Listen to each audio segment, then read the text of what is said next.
Yeah, you use the analysis features quite strongly. There's the drainage analysis to look at ponding. There's the runoff analysis that looks at erosion risk. And then there's the new irrigation analysis that looks at furrow irrigation and bay irrigation optimization and efficiency, I guess. Can you tell us a bit more about how you're using that and what value you get out of that?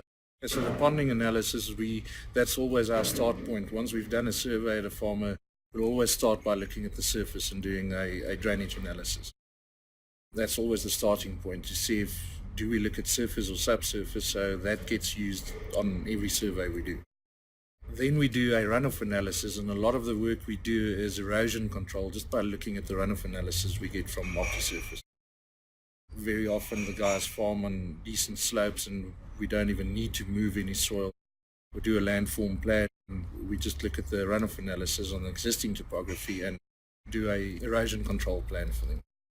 On that runoff analysis, you've found that you can reduce the number of contour banks compared to traditional methods of designing them dramatically and still get good erosion control. That's true. We found that very often the older erosion control banks or contour banks used to be put in at too little of a grade, and that would cause problems, so we increased the grade, and by running the runoff analysis we found that you're often able to cut it down, the number of banks down, by about a third.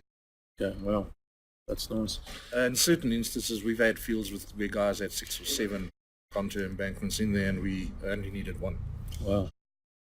So yeah, the runoff analysis shows you where those hot spots of erosion are, and then you can target them with contour banks rather than just blindly putting them in standard interval. Okay, so yeah, and you were going on with the irrigation analysis. What have you done with that? That's right. We've been spending these certain areas in the country where quite a bit of either furrow or bay irrigation, flood irrigation is still being done, and the guys just had absolutely no idea how to irrigate. They were just putting water on. We used the irrigation analysis to optimize the irrigation scheduling and how they should apply water on it, and also what grades it should be formed to. Okay. Can you tell us an example of a result that you typically found, like what growers are putting too much water on? Yes. Up in the northern parts of the country, we found that they'd let the water run until it reaches the bottom and then close up, and they'd over-irrigate, especially the bottom part of the field, and over-applying by as much as half, just wasting that water and causing subsurface drainage problems for themselves. Yeah.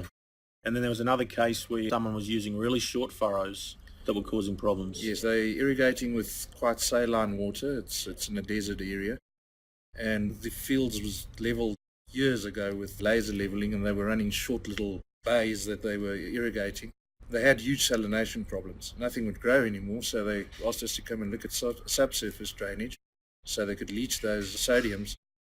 And when we looked at it and we looked at the soils, and it looked like fairly good draining soils naturally. So it didn't make sense, and we ran the irrigation analysis, and that showed us that they were only irrigating about 150 millimeters deep, and all the sodium was accumulating in that top 150 millimeters of soil, and there was no deep drainage.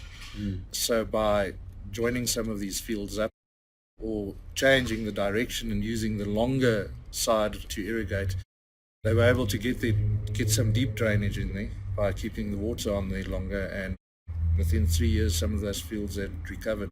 Wow.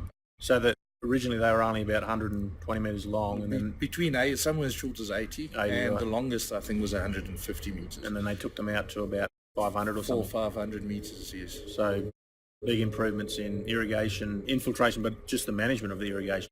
That's true, because that was the first farmer actually started doing it because those small fields was just impractical to handle with the new bigger equipment. So it's just more convenient for them anyway. Yeah. Okay, excellent. Righto. Thanks, Stephan. Thanks for your time, and look forward to keeping you happy. Thanks.